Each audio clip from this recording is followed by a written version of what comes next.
নমস্কার প্রিয় দর্শক বন্ধু, আমি জ্যোতিষ আচার্য শ্রী দেবদূত। আমার এই ছোট্ট চ্যানেল সান অ্যাস্ট্রোলজিতে আপনাদের সবাইকে স্বাগত জানাই। আশা করি আপনারা সবাই খুব ভালো আছেন, সুস্থ আছেন এবং খুব আনন্দে আছেন। আমিও খুব ভালো আছি। আশা করি এতক্ষণে আপনারা সবাই বুঝতে পেরে গেছেন আজকে কি বিষয় নিয়ে আলোচনা করতে চলেছি।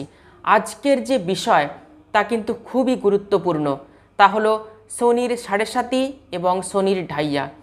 এই দুটি বিষয়ের উপর প্রত্যেকটি মানুষের নজর রয়েছে।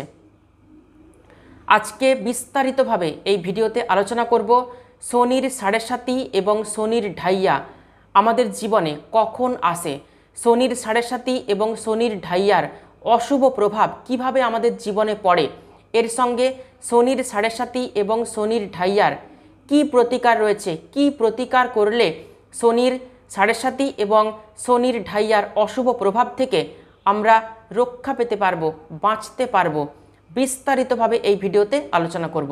সুতরাং ভিডিওটি শেষ পর্যন্ত দেখার অনুরোধ রইল।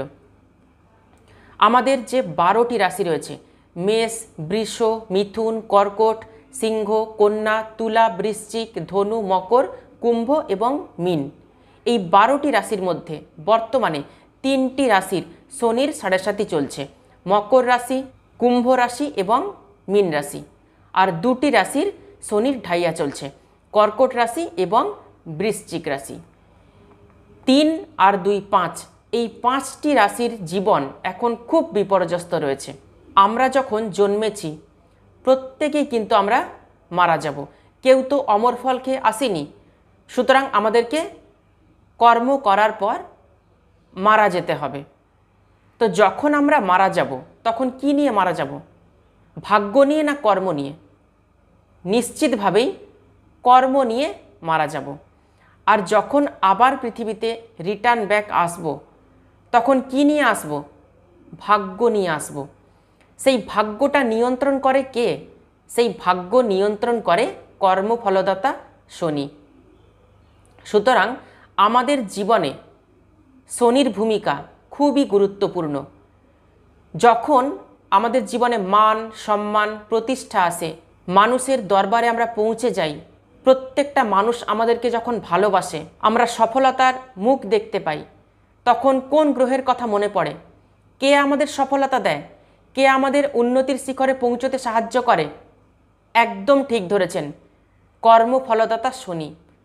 শনি কিন্তু আমাদের উন্নতির কারক গ্রহ। শনি আমাদের জীবনের উন্নতির সোপান, শনি আমাদের সফলতা দেয়। আর যখনই আমাদের জীবনে বাধা আসে, দুর্ভাগ্য আসে, কষ্ট আসে, দুঃখ আসে, তখন কোন গ্রহের কথা মনে পড়ে? তখন সেই শনির কথাই কিন্তু মনে পড়ে। সুতরাং বুঝতেই পাচ্ছেন, শনি ছাড়া আমাদের জীবন কিন্তু অচল।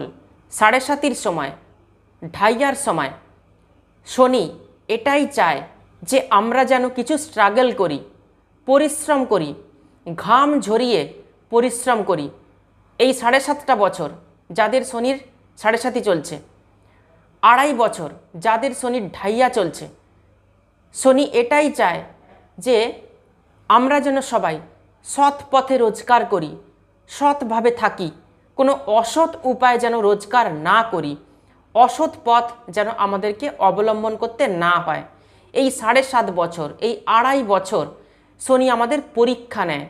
পরীক্ষার মাধ্যমে আমাদেরকে উন্নতি, সফলতা এগুলো সব দিয়ে থাকে। আমাদের জীবনে, আমাদের প্রত্যেকের জীবনে প্রথম যখন সাড়ে সাতি আসে সেটা খুবই অল্প বয়সে, স্টুডেন্ট লাইফে, খুব কম বয়স তখন। দ্বিতীয় সাড়ে সাতি যখন আসে 18 থেকে ওই 36-37 এইরকম বয়সে। আর তৃতীয় যখন সাড়ে সাতি আসে সেটা একদম বয়সকালে। তো যখন আমাদের কম বয়সে সাড়ে সাতি আসে তখন সেই সাড়ে সাতির প্রভাব আমাদের জীবনে খুব একটা পড়ে না। তার কারণ সাড়ে সাতি বেশিরভাগ ক্ষেত্রে অর্থের দিকটা এবং শারীরিক দিকটা বাধা সৃষ্টি করে, কিছু স্ট্রাগল করায়। তো যখন আমরা স্টুডেন্ট থাকছি, পড়াশোনার মাধ্যমে আমরা রয়েছি, তখন আমাদের জীবনে পড়াশোনা ছাড়া আর কিন্তু কোনো দিকে আমাদেরকে দেখতে হয় না।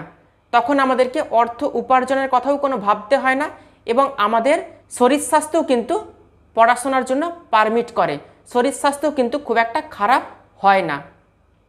তবে কোন কোন জাতক জাতিকাদের শরীর স্বাস্থ্য খারাপ হয় কম বয়সে যখন সাড়ে সাতি চলে? যাদের পার্সোনাল জন্মকুণ্ডলিতে ষষ্ঠ ভাব এবং অষ্টম ভাব খুব অশুভ থাকে, খুব নেগেটিভ থাকে, তারাই কিন্তু দেখবেন স্টুডেন্ট লাইফে যখন তারা পড়াশোনা করতে করতে এমন শরীর খারাপ হয়ে যায় যে তারা পড়াশোনা থামিয়ে দিতে বাধ্য হয় বা ইয়ার লস হয়ে যায়, একটা বছর শারীরিক অসুস্থতার কারণে গ্যাপ হয়ে যায়। এই জায়গাটা অনেককে দিয়ে থাকে শনির সাড়ে সাতি, যাদের জন্মকুণ্ডলিতে ষষ্ঠ ভাব এবং অষ্টম ভাব খুব নেগেটিভ রয়েছে। আর যে সমস্ত স্টুডেন্টদের ষষ্ঠ ভাব এবং অষ্টম ভাব পজিটিভ রয়েছে, খুব একটা খারাপ নেই, তাদের কিন্তু সাড়ে সাতি খুব একটা এফেক্ট করে না। এই সাড়ে সাতি চলাকালীন যে সমস্ত স্টুডেন্টরা বাইক চালায়, ষষ্ঠ ভাব এবং অষ্টম ভাব খুব খারাপ রয়েছে, অ্যাক্সিডেন্ট করিয়ে দিতে পারে, চোট আঘাত লাগিয়ে দিতে পারে, হাত পা ভেঙে দিতে পারে, নার্ভের কোনো সমস্যা নিয়ে আসতে পারে ষষ্ঠ ভাব এবং অষ্টম ভাব খারাপ থাকলে, নচেত কিন্তু করবে না। আর যাদের ষষ্ঠ ভাব এবং অষ্টম ভাব খুব স্ট্রং রয়েছে, যে সমস্ত স্টুডেন্টদের, যে সমস্ত ছাত্রছাত্রীদের তাদের সাড়ে সাতি চলাকালীন তাদের বাবা মায়ের ওপর এফেক্ট চলে আসে, বাবার সোর্স অফ ইনকামে কোথাও না কোথাও একটা প্রবলেম তৈরি করে দেয়, বাবার শরীর স্বাস্থ্য, বাবা মায়ের শরীর স্বাস্থ্য খারাপ করিয়ে দেয়। এই জায়গাটা আপনাদেরকে সতর্ক থাকতে হবে। দ্বিতীয় সাড়ে সাতি কখন আসে? 18 থেকে 36-37 বছরের মধ্যে দ্বিতীয় সাড়ে সাতি আসে। এই দ্বিতীয় সাড়ে সাতি একটা খুব পিক আওয়ার্স, তখন আমাদের জীবনে আর্ন করার একটা সময়, অর্থ উপার্জন করার একটা সময়। এই আর্নিং ক্যাপাসিটির উপরে শনির সাড়ে সাতি কিন্তু থাবা বসায়, এফেক্ট দেয়। শনি কেরিয়ার, বিজনেস এবং হেলথ এই তিনটে জিনিসকে কন্ট্রোল করে। আর কি করে? রিলেশনশিপকেও কিন্তু খারাপ করে দিতে সাহায্য করে এই শনি। এই জায়গাটা বিশেষভাবে লক্ষ্য রাখা প্রয়োজন। তাহলে কেরিয়ারের দিকটা, বিজনেসের দিক আর সম্পর্কের দিক, অর্থাৎ আমাদের রিলেশনের জায়গাটা এবং হেলথ সিস্টেম, শারীরিক দিকটাও কিন্তু খারাপ করে দেয় এবং মন মানসিকতাটা এই সময় প্রচণ্ডভাবে ডিস্টার্ব তৈরি করে দেয়। আর তৃতীয় যখন সাড়ে সাতি আসে, তৃতীয় সাড়ে সাতি আসে একদম বয়সকালে, কি করে? হেলথের দিকে অর্থাৎ শারীরিক দিকে আমাদেরকে কিন্তু অক্ষমতা তৈরি করে দেয়, একটা দীর্ঘ রোগভোগে ভুগিয়ে দেয়, শারীরিক অসুস্থতা যেটা রিকভারি করা খুবই মুশকিল হয়ে পড়ে। এই তৃতীয় সাড়ে সাতি কিন্তু আমাদেরকে এই সমস্যা দিয়ে থাকে। এই সময় কিন্তু কোনো ওষুধপত্র কাজ করতে চায় না, কোনো মেডিসিন কাজ করতে চায় না, যতই আপনি ডাক্তারকে দেখান কিছুতেই রোগ সারতে চায় না। এই সময় কিন্তু মানুষ অলস হয়ে পড়ে, মানুষের যে মনের জোর, সেই মনের জোর কিন্তু কমে যায়। শনি ড্রাই প্ল্যানেট, একটা শুষ্ক প্ল্যানেট, আর চন্দ্র হচ্ছে ইমোশনাল প্ল্যানেট। চন্দ্র এবং শনি এই দুটো কিন্তু অপোজিট প্ল্যানেট। তো এই সময় অলসতা আসে, ডিসিশন নিতে গিয়েও কিন্তু সমস্যা আসে। দ্বিতীয় সাড়ে সাতি এবং তৃতীয় সাড়ে সাতি যখন আসে মানুষের জীবনে, যে কোনো সিদ্ধান্ত নিতে গিয়ে কিন্তু সমস্যা আসে। যেহেতু সাড়ে সাতি মনের ওপর এফেক্ট ফেলে, রাশির ওপরই কিন্তু সাড়ে সাতির এফেক্ট আসে, সেই কারণে কিন্তু মানসিক দিকটাকে ড্যামেজ করে দেয়। মন অস্থির, চঞ্চল হয়ে ওঠে, কি করব না, বা যদি ওই কাজটা করি, কাজটা কি সঠিক হবে, একটা দোলাচল চিত্তের মধ্যে শনি ফেলে দেয়। এই শনির সাড়ে সাতি চলাকালীন যারা ঠিকঠাক সিদ্ধান্ত নিতে পারে তারাই কিন্তু জীবনে উন্নতি করে, এই শনির সাড়ে সাতি বা শনির ঢাইয়া চলাকালীন।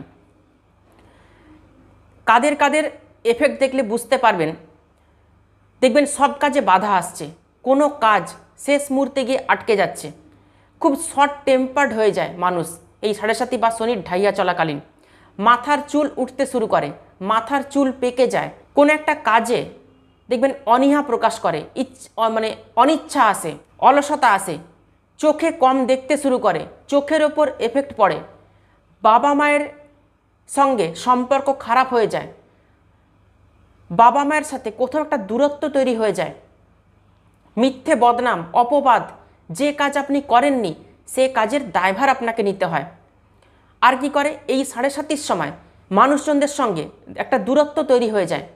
এই 7:30 সময় একা একা থাকতে ইচ্ছে করে, কারোর সাথে দেখবেন মিশতে ইচ্ছা করে না, ঘরের দরজা জানলা বন্ধ করে থাকতে ইচ্ছে করে, একটা একা একা একাকিত্ব ভাব চলে আসে, নিজের মধ্যেই নিজে থাকতে ইচ্ছে করে এই 7:30 চলাকালীন। তো কাদের বেশি করে 7:30 বা শনির ঢাইয়ার এফেক্ট আসে? যাদের জন্মকুণ্ডলিতে, যাদের পার্সোনাল জন্মকুণ্ডলিতে শনি অশুভ নক্ষত্রে অবস্থান করে, শনি ষষ্ঠ, অষ্টম বা দ্বাদশে অবস্থান করে, শনি নিচস্থ অবস্থায় রয়েছে, শনি পাপকার্তারি যোগে দুষ্ট রয়েছে, শনি রবির সঙ্গে কানেক্টেড রয়েছে, তারাই কিন্তু শনির 7:30 বা শনির ঢাইয়ার সব থেকে বেশি অশুভ প্রভাব ভোগ করে থাকে। বাঁচতে ইচ্ছে করে না এই সময়, বাঁচার ইচ্ছেটাই চলে যায়। আর কাদের জীবনে শনির 7:30 বা ঢাইয়া উন্নতি নিয়ে আসে?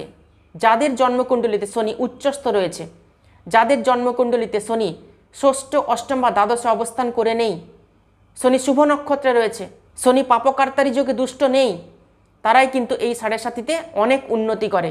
এই শনির ঢাইয়া চলাকালীন অনেক উন্নতি করে, এত উন্নতি করে যে তারা উন্নতির শিখরে পৌঁছে যায়, শ্রেষ্ঠ আসনে তারা পৌঁছে যায়, শ্রেষ্ঠ জায়গায় পৌঁছে যায়, মানুষ তাদেরকে স্যালুট করে। 7:30 একটা টেস্ট, এই 7:30 পরীক্ষাতে প্রত্যেককে উত্তীর্ণ হতে হবে। শনি পরীক্ষা নেবে, শনি অলসতা দেবে, এই অলসতা ত্যাগ করে যে যা কিছু কাজকর্ম করছেন সেই কাজকর্মের দিকে সম্পূর্ণ কনসেন্ট্রেট করতে হবে, সম্পূর্ণ ধ্যান দিতে হবে। শনির 7:30 চলাকালীন বাস্তু কিভাবে আমাদের জীবনে ইম্প্যাক্ট তৈরি করে? পশ্চিম দিক, টোটাল পশ্চিম দিকটা হলো শনির দিক, তার সঙ্গে বরুণ দেবের দিক হলো পশ্চিম দিক। এই পশ্চিম দিককে সবসময় পরিষ্কার পরিচ্ছন্ন করে রাখবেন। পশ্চিম দিকে কোনো নোংরা আবর্জনা ফেলবেন না, সেপটিক ট্যাঙ্ক, টয়লেট, নর্দমা, এই সমস্ত জিনিস পশ্চিম দিকে কিন্তু না থাকলেই ভালো। যদি কারোর পশ্চিম দিকে টয়লেট, সেপটিক ট্যাঙ্ক, নর্দমা এগুলি রয়েছে, সবসময় এগুলি পরিষ্কার পরিচ্ছন্ন করে রাখবেন। নর্দমা পরিষ্কার পরিচ্ছন্ন করে রাখবেন। কোনো ক্যাচড়া, কোনো নোংরা আবর্জনা পশ্চিম দিকে কিন্তু একদম ফেলবেন না। মাথার চুল আঁচড়ে ফেলে দিচ্ছেন পশ্চিম দিকে, পশ্চিম দিকে থুতু ফেলছেন, এগুলো পশ্চিম দিকে কিন্তু করবেন না। পশ্চিম দিকে সবুজ রঙের কোনো গাছপালা বা পশ্চিম দিকে টবের মধ্যে কোনো গাছ, ব্যালকনিতে কোনো গাছ, এগুলো কিন্তু রাখবেন না। যাদের 7:30 বা ঢাইয়া চলছে, প্রচুর প্রচুর নেগেটিভ এফেক্ট আসবে আপনাদের জীবনে, সম্পর্ককে নষ্ট করে দেবে, বাধা নিয়ে আসবে আপনাদের জীবনে, প্রচুর শত্রুতা নিয়ে আসবে। পশ্চিম দিকে পরিষ্কার পরিচ্ছন্ন করে রাখবেন। আর কি করবেন? ওয়েস্ট ডাইরেকশানে যদি কোনো তামার জিনিসপত্র রেখে থাকেন পশ্চিম দিকে সরিয়ে দেবেন, কারণ তামা হচ্ছে রবিকে ইন্ডিকেট করে। শনির সঙ্গে রবির সম্পর্ক ভালো নয়, পিতা পুত্রের সম্পর্ক কিন্তু ভালো নয়। আর কি করবেন? যদি কারোর পশ্চিম দিকে ধরুন টয়লেট রয়েছে, সেই টয়লেটকে কিন্তু পরিষ্কার পরিচ্ছন্ন করে রাখবেন, কারণ টয়লেট হচ্ছে রাহুকে ইন্ডিকেট করে। টয়লেটের মধ্যে রাহুর অবস্থান রয়েছে, আর শনির সঙ্গে রাহুর সম্পর্ক কিন্তু ভালো নয়। শনি এবং রাহুর যোগে ছন্নছাড়া যোগ তৈরি করে। শনি এবং রাহু যদি জন্মকুণ্ডলিতে একসাথে অবস্থান করে কোনো একটি ভাবে, সেখানে কিন্তু ছন্নছাড়া যোগ তৈরি করে, সেই ভাবকে কিন্তু ড্যামেজ করে দেয়। তাই যদি কারোর পশ্চিম দিকে টয়লেট থেকে থাকে, সেই টয়লেট সপ্তাহে 3 দিন সৈন্ধব লবণ দিয়ে পরিষ্কার করবেন। টয়লেটের মধ্যে একটি কাঁচের বাটিতে ফিটকিরি রেখে দেবেন, দেখবেন প্রভাব অনেকটা কমবে। এই পশ্চিম দিকে লোহার কোনো জিনিসপত্র রাখতে পারেন। পশ্চিম দিকে লোহার যদি কোনো আসবাবপত্র থেকে থাকে, লোহার কোনো আসবাবপত্র এই পশ্চিম দিকে রাখতে পারেন। এবারে আসবো এই শনির 7:30 বা ঢাইয়া চলাকালীন কি প্রতিকার করবেন যাতে শনির 7:30 বা ঢাইয়ার প্রভাব অনেকটাই কম হয়। তো প্রথমে যা করতে হবে তা হচ্ছে ডিসিপ্লিন মেনটেন করে আপনাকে চলতে হবে এবং আপনার স্বভাবে পরিবর্তন আনতে হবে। এই শনির ঢাইয়া বা শনির 7:30 চলাকালীন কাউকে কটুবাক্য, কুবাক্য, স্ল্যাং ওয়ার্ড, স্ল্যাং ল্যাঙ্গুয়েজ এগুলো ইউজ করবেন না। কারোর গায়ে হাত তুলবেন না, কাউকে মিথ্যে অপমান বা মিথ্যে বদনাম দেওয়া এগুলো কিন্তু করতে যাবেন না। যতই আপনার পেছনে মানুষ লাগুক, আপনি কিন্তু কাউকে ব্লেম দেবেন না। শনিবার দিন শনি মন্দিরে গিয়ে একটি মাটির প্রদীপ সরষের তেল দিয়ে অথবা তিল তেল দিয়ে জ্বালাবেন। প্রত্যেক শনিবার এটা করবেন। মাটির প্রদীপে সরষের তেল এবং তিল তেল যে কোনো একটি তেল দিয়ে জ্বালাবেন। মাসের মধ্যে 4টে শনিবার আসে, 4টে শনিবারই করবেন। যতদিন না শনির 7.5 কাটছে, যতদিন না শনির ঢাইয়া কাটছে, এটা করে যাবেন, কন্টিনিউয়াস করে যাবেন। গরিব দুঃখীকে নারকেল দান করবেন, বাদাম দান করবেন, কাঁচা বাদাম দান করবেন, সরষের তেল দান করবেন, হাওয়াই চপ্পল, হাওয়াই চটি দান করবেন। হাওয়াই চটি কালো রঙের হতে হবে, দান করবেন। আপনার আশেপাশে যদি কোনো কুষ্ঠরোগী থেকে থাকে, সেই কুষ্ঠরোগীকে কিছু না কিছু দান করবেন। অর্থ দান করতে পারেন, কিছু খাওয়ার দান করতে পারেন। এতে শনির 7.5 বা ঢাইয়ার এফেক্ট কিন্তু অনেকটাই কমবে। প্রতি শনিবার ভোর 3টের সময় কি করবেন, 1 ঘটি জল নেবেন আর একটি মাটির প্রদীপ নেবেন। মাটির প্রদীপে একটি 1 টাকার কয়েন দেবেন আর সরষের তেল দিয়ে একটি প্রদীপ জ্বালাবেন। প্রদীপ জ্বালিয়ে আপনার বাড়ির আশেপাশে নিশ্চয়ই কোনো অশ্বত্থ গাছ থাকবে, সেই অশ্বত্থ গাছের তলাতে প্রদীপটি রেখে দেবেন এবং যে 1 ঘটি জল নিয়েছিলেন সেই 1 ঘটি জল অশ্বত্থ গাছে ঢেলে দেবেন, দিয়ে বাড়িতে চলে আসবেন। এই কাজটা প্রত্যেক শনিবার করবেন। প্রত্যেক শনিবার ভোর 3টের সময় এই কাজটা কিন্তু করতে হবে। একটু কষ্ট হবে কিন্তু করতে হবে। শনির 7.5 বা শনির ঢাইয়ার অশুভ প্রভাব থেকে বাঁচতে গেলে এই কাজটা কিন্তু করতে হবে। আর কি করবেন, প্রত্যেক দিন হনুমান চল্লিশা পাঠ করবেন। সংকল্প করে শুদ্ধ আসনে বসে, স্নান সেরে শুদ্ধ বস্ত্র পরে লাল আসনে বসে হনুমান চল্লিশা পাঠ করবেন। যদি না পারেন প্রত্যেক দিন করতে, তাহলে মঙ্গলবার এবং শনিবার অবশ্যই কিন্তু হনুমান চল্লিশা পাঠ করবেন। এতে শনি 7.5 অশুভ প্রভাব অনেকটাই কিন্তু কেটে যায়। করে দেখুন। আর কি করবেন, এক্সারসাইজ করবেন, জিম করবেন, ফিজিক্যাল কিছু অ্যাক্টিভিটি করবেন। এতে কিন্তু শনির 7.5 প্রভাব কমবে। শনি আপনাকে স্ট্রাগল করাবে, পরিশ্রম করাবে। শনি কিন্তু আপনাকে সেটাই দেখতে চায় যে আপনি স্ট্রাগল করছেন, পরিশ্রম করছেন। দেখবেন আমি যে আজকে উপায়গুলি বললাম, যে প্রতিকারগুলি বললাম, এই প্রতিকারগুলি করতে করতে দেখবেন 7.5টা বছর, 2.5টা বছর অনায়াসেই কেটে যাবে। কোনো রকম কোনো বাধা আসবে না আপনাদের জীবনে। এই 7.5 বছর, এই 2.5 বছর নিজেকে ঈশ্বরের চরণে সমর্পণ করে দিন এবং পূর্ব জন্মের জন্য ক্ষমা চাইবেন। যতটা পারবেন ক্ষমা চাইবেন। নিজেকে ঈশ্বরের চরণে সমর্পণ করুন। ঈশ্বরের চরণে নিজেকে দিয়ে দিন। নিজের মন, নিজের আত্মা ঈশ্বরের চরণে দিন। দেখবেন আপনাদের 7.5 যে প্রভাব, 7.5 যে অশুভ প্রভাব, সেই প্রভাব অনেকটা কম হবে। পরমপ্রভু পরমেশ্বর, পরম ব্রহ্ম আপনাকে ক্ষমা করবেন। আপনার যে নেগেটিভ কর্ম আছে সেই কর্মগুলিকে উনি এক্সস্ট করে দেবেন। ভিডিওটি ভালো লাগলে ভিডিওটি তো অবশ্যই একটি লাইক করবেন আর ভিডিওটি আত্মীয় স্বজন বন্ধুবান্ধবদের মধ্যে প্রচুর শেয়ার করবেন, যাতে অনেকের উপকারে আসে এই ভিডিওটি। নতুন নতুন ভিডিও পেতে অবশ্যই চ্যানেলটিকে সাবস্ক্রাইব করে পাশে থাকা অল বেল আইকনটি প্রেস করে রাখবেন। তাহলে আজকে এ পর্যন্তই। সবাই খুব ভালো থাকবেন, সুস্থ থাকবেন, মন এবং আত্মাকে সবসময় শুদ্ধ রাখবেন। অসংখ্য ধন্যবাদ।